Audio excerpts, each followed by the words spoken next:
This is where the promise of what we can do is bigger than just one genre.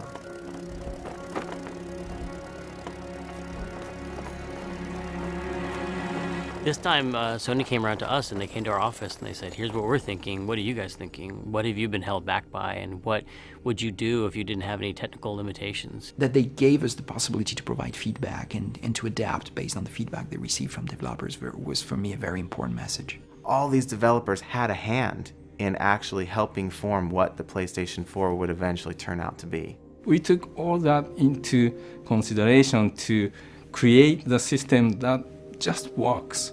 When we think about the word simple, we've chosen to interpret that with a comparable word, elegance. And to us that means this balance between how complex the simulation or the options or the interfaces are with how deep the experience you can get from it. The more elegant a design is, then the more simple and easy it is to get incredible depth. Where you can have a deeper experience that's still not really complicated, but it's much richer and much more immersive. Everyone has, to some degree, some instinct of craft. They want to make something their own.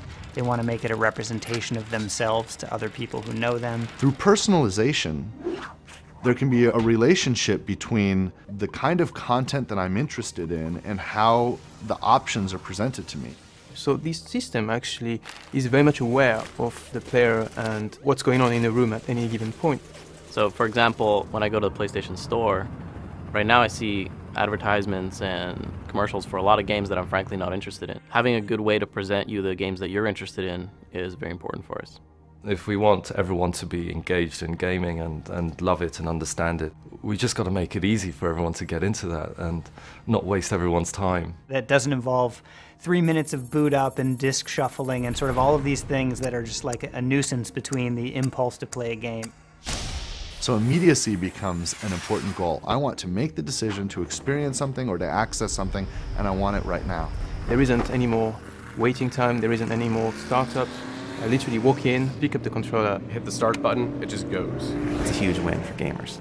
You're able to download the first bit of the game and start playing it before the next 20 gigs downloads. One button press away, and you get what you want. Historically, console games have been very much like lived in a tower.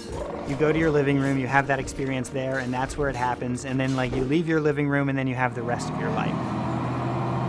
Looking ahead, integrated gaming experiences will follow you everywhere that you go.